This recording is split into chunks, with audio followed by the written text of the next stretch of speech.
Welcome into the block, and we like to think we're smart and, know what we're talking about from time to time, but we are always reminded that college football doesn't care what we think. It'll do whatever it wants, and so there are always great surprises. So let's start there. Blake Brockermeyer and Coach Carl Reed each picked 3 surprises of the 2022 season so far. So let's start with Carl's first surprise. The Bedlam rivalry is ending. Conference realignment shaking things up quite a bit, so the cynics would say that this isn't a surprise. But Carl, why should it be? Well, it's more probably disappointing than it is a surprise. You obviously saw the writing on the wall once Oklahoma joined Texas to join the SEC conference. But the state rivalry, steeped in tradition, University of Oklahoma AD made some statements that this game could have been played still, but Oklahoma State wasn't interested. Mike Gundy fired back that Oklahoma State had nothing to do with it and that it was a foregone conclusion that this would happen. It's disappointing for the state, but this is what realignment has done to some great college football rivalries. The Bedlam rivalry is the latest one to bite the dust, but it is very disappointing, not only for the state of Oklahoma, but for college football. I hope at some point in the future we get to see this game again. This is the first rivalry to go, but thinking probably not the last. Meanwhile, out west, UCLA's season opener set a record for fewest fans, and each game we're seeing these photos of an empty Rose Bowl continue to circulate across the internet. Former Bruin Troy Aikman called it, quote, an embarrassment. Carl, what do you call it? 29,000 fans at a major college football game, and UCLA going to the Big Ten. You have to wonder, do they have any following or support for the game of football? If you're a big-time recruit and you're thinking about going out west, wow, look at that stadium there. That is an abysmal attendance. They need to do something about it. I know Troy Aikman mentioned getting an on-campus stadium, maybe that fits 30,000 people, but they have to do something to address attendance. Doesn't seem like a lot of fun. There's high school crowds playing in front of bigger venues than that. There's guys that are playing high school football in front of more people than that. UCLA and the people of LA need to really get behind the Bruins. It's very unfortunate to have a game played with such low attendance at the major college football level. I think there's 2 problems at UCLA. One, they just started school this week. They're in the trimesters. So the school starts about 3 weeks into the season. So that's an issue. The biggest issue, though, is that with traffic, it can take up to 2 hours to get to the Rose Bowl from the UCLA campus. So that's a major issue. Troy Aikman's right. They need to put a campus, a stadium on their campus where the students actually want to go to the games, because an hour and a half or 2 hour drive is way too long for a student. Yeah, that is insane. I did not realize that. We know LA traffic is bad, but 2 hours, that's a tough ask for those students who have just now arrived on campus. Finally, Carl, your final surprise, Manny Diaz's defense for Penn State. And say what you want about the way things ended at Miami, but it really seems like he is on quite the revenge tour right now, because his defense has so far surprised you. Not just at Miami, even when he was the D coordinator at Texas, they weren't great on defense towards the end of his run there either. But he's come back out this year so far, and he's been everything defensively as a coordinator that everybody always said he was. His pressures are unreal, his line movement, his coverages. It seems like he's got guys coming from up under the stadium, blitzing and bringing pressure on the quarterback. It's a total nightmare for an offense. Manny Diaz has resurged his career to this point and has shown that he's the real deal as a defensive football coach, and it'll only be a matter of time before he gets another opportunity to be a head coach again. Already 2 openings in the Power 5. Have to assume that there's going to be a few more down the block. Blake, your first surprise is Kansas. They have already smashed their win total of 2.5 as they sit 3-0 to start the season. Yeah, Kansas is undefeated. We're not quite used to that. But Blake, what are you seeing that you didn't expect from the Jayhawks? Well, Kansas has a really innovative and fun offense to watch.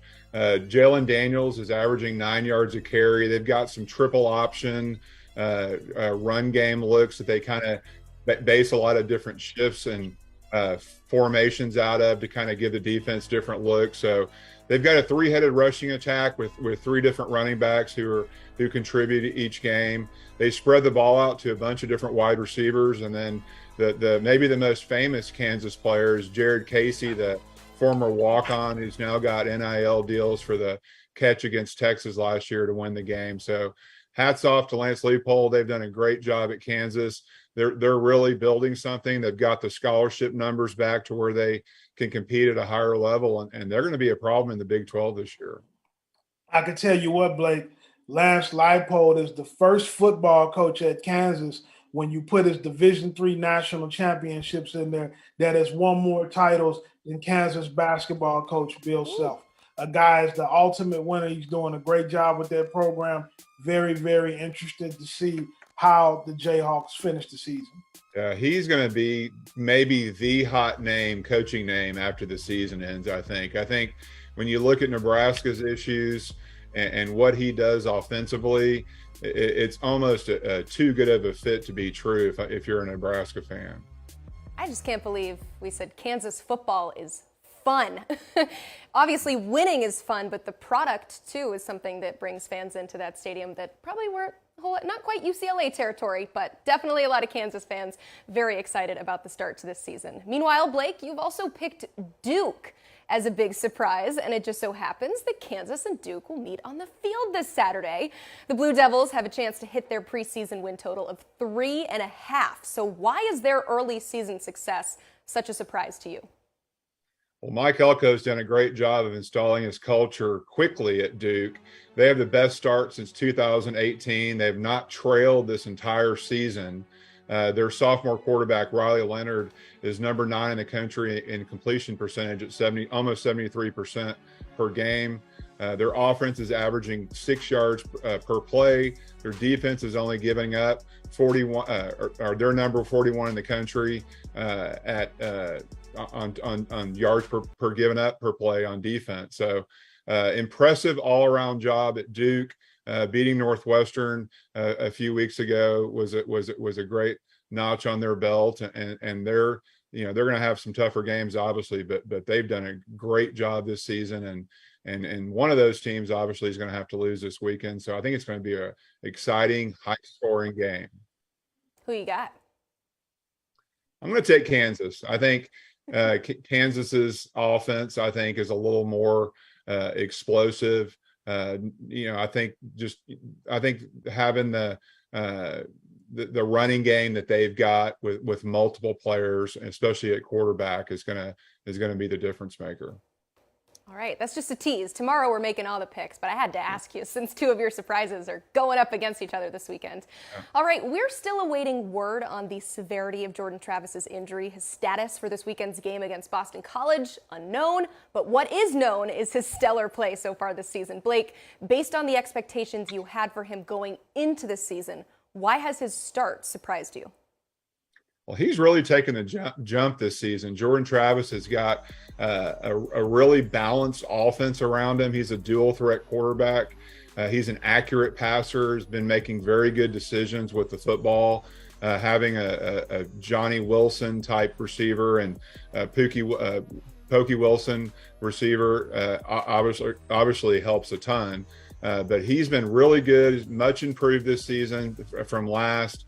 And I think just the anticipation on his throws on when receivers are going to be open before they're open has really stood out to me. And I've been real impressed with him and Mike Norvell and Florida State's just team in general. It's been a really fun thing to watch this season.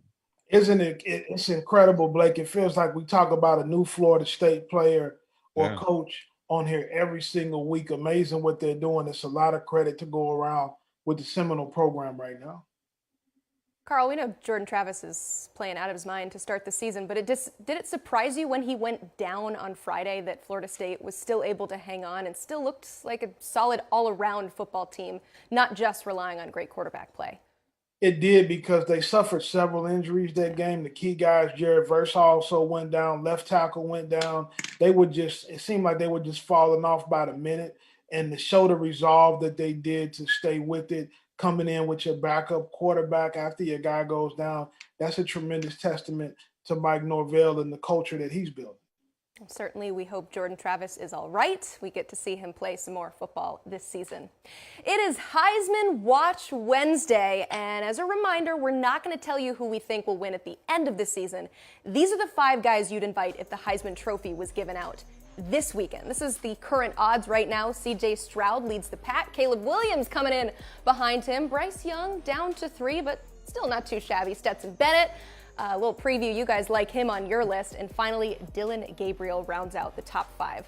But for you, we have 2 new additions to the top 5. Blake has added Georgia tight end Brock Bowers. So excited to talk about him. And Carl officially adding in Will Anderson after talking him up for a few weeks. He's finally on that list. But the biggest difference that I see between these two is no Bryce Young, no C.J. Stroud on Blake's list, so we've got to ask you about it. Is that a product of what you've seen or maybe not seen from the quarterbacks, or does that just say more about the guys you chose to put on your list?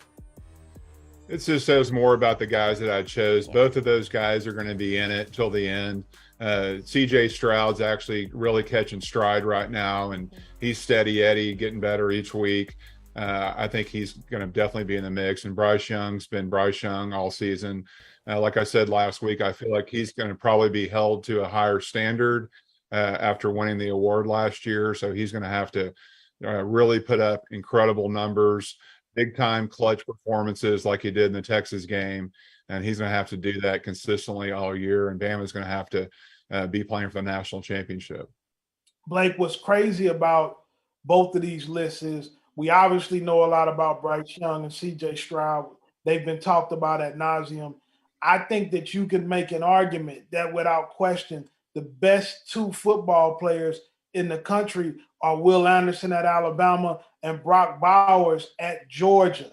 Those 2 guys are football players through and through. If you look up the definition of a football player in the dictionary, those are the 2 guys' pictures that you're going to see. And so with the Heisman award-winning trophy, it always becomes crazy because does the best player necessarily get the award, or is it the best quarterback, receiver / skill guy? You never know. Man, yeah, it's tight end one, that would be awesome. Yeah, it's going to be a long shot for either one of them. Like you said, it's a popularity contest, a lot of stats, but at the end of the day, in the NFL draft, Will Anderson's fixing to be a very rich man here in a few months, and Brock Bowers is going to have to wait another year. Yeah, what's insane to me is you said it. He's not draft eligible this year. He's not draft eligible next year. We won't see him in the NFL until 2024 at the earliest. Blake, how much better can he get with a few more years of college football under his belt? I mean, he can get bigger, faster, stronger. I mean, obviously, keep developing in the weight room. Georgia does a great job developing their players as anyone in the country. So he surprisingly can get better. And it's a really bad rule. I get the freshmen not being able to come out after 1 season, but after 2 seasons, both Will Anderson and Brock Bowers both are NFL ready. They do not need to go back to college for another year unless they wanted to. So it's a bad rule. It needs to be changed, and hopefully someone that has some power can do that one of these days. But Blake, what we got to look at this now. Like we can't say it's a bad rule because those are the only 2 guys who probably can do that. There's always an exception to the rule. But could you imagine the amount of sophomores that would be declaring for the draft that have absolutely no chance to make an NFL roster or aren't ready to make that leap? Every year we might have a couple of guys who can do it. Anderson and Brock Bowers being the exception to that rule. But for the most part, guys aren't ready to make that move. For the most part, they're not. But if you are, it punishes those players. And I think the NBA's got it right. If you don't sign with an agent, you have a chance to go back to school. I think the NFL needs to adopt a similar policy where these guys are getting bad information, leaving early for the wrong reasons, that don't get drafted, that they should have an opportunity to come back and play another year. But I hear what you're saying, but there are some guys, there's a couple of guys every year that could come out as sophomores and be first or second round picks easily. There's a bunch of guys who come out early that get bad information, but that's another show for another day. I was going to say, I did not expect this conversation to go this way. I know some NFL teams who are planning on drafting, and are probably not planning on, but will be drafting in the top 10 next year, would certainly like to have one of these guys on their team, but they're going to have to wait. Selfishly, we as college football fans get to watch them for a few more years. But Carl, I got to ask you about this. Blake has 2 running backs listed. You have none. Is that because someone just hasn't stood out to you yet? None of the running backs to me have taken charge enough to put themselves in position to win the Heisman. I still think we got elite quarterback play at the top with Bryce Young and C.J. Stroud. They're going to be really tough to beat. We may get a running back if Chase Brown at Illinois continues to keep on the pace that he's on. He may get an invite to New York, but I think it's going to be really, really tough for any of the running backs to take out one of the quarterbacks when it comes down to who wins the Heisman. You also got to put Stetson Bennett in there when we talk about quarterbacks, a guy who everybody felt like Georgia won despite him, and now Georgia might be winning because of him. What a change of fortunes for him as well. And so I think it's going to be really tough for any of the running backs to beat out one of the top quarterbacks when it comes down to the Heisman this year.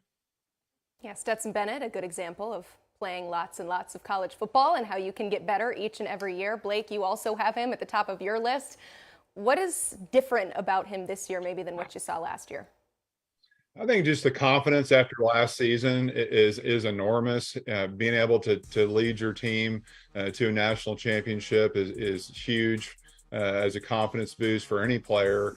And then to come out the way he is, not only throwing the ball, managing the offense, being smart with if something's not there, not trying to force it, but I mean, he's killing people with his legs as well.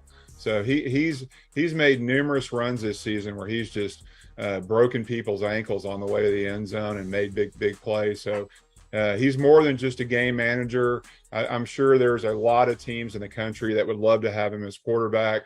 He is on a very talented team. Georgia's probably got the best offensive line in the country by a long shot from what I've seen so far. So there is a lot of talent around him, but he's a big reason for their success. I just want to go to Georgia and hang out with him because I bet he doesn't have to pay to get in any place. Oh, no, he is an absolute legend there. For as much as they tried to say, he's just a walk-on, boy, has he certainly turned around his fate. Now, guys, I got to ask about this. We have a lot of quarterbacks. Obviously, quarterbacks win the Heisman more than any other position. But the last non-quarterback to win was a wide receiver. And I don't see any on these lists. We haven't seen any the entire season. Carl, is there anybody that might be able to push into that list for you? Anybody at Missouri, maybe? No? Well, I think right now, I don't think any of the receivers have made that big step yet. They haven't had one of those Heisman moments. When you think about guys that were big-time receivers that were in those discussions back in the day, the Peter Warricks, the Keyshawn Johnsons, they had huge moments, where they completely dominated college football games. And we've seen some sparks, but we haven't seen any Desmond Howard Heisman quality moments yet from the wide receiver position. I think Texas's Xavier Worthy is a guy that should be mentioned. I don't think he's in my top 5, but I think he's one of the top receivers in the country. Electric player with elite speed. Had a great game versus Alabama. Texas has been offensively, they've been a little bit limited with Quinn Ewers being out, but Xavier Worthy is a guy and is a playmaker that I expect to continue to dominate this season. The season is young. We could still see some wide receivers go into that list. Carl, I'm joking with you about Luther Burden. I know you love him. I know he's your guy. Maybe, we'll see. Week 3, we could see some more from that Missouri offense. He could crack into this list, but certainly a lot of great guys to look out for. And I like how our lists continue to change every single week. That means somebody new shines and we continue to get that great football on the field. Guys, thank you so much. And thanks for watching The Block. Be sure to like, share, and subscribe to the 24/7 Sports YouTube page. We'll see you back here tomorrow for picks.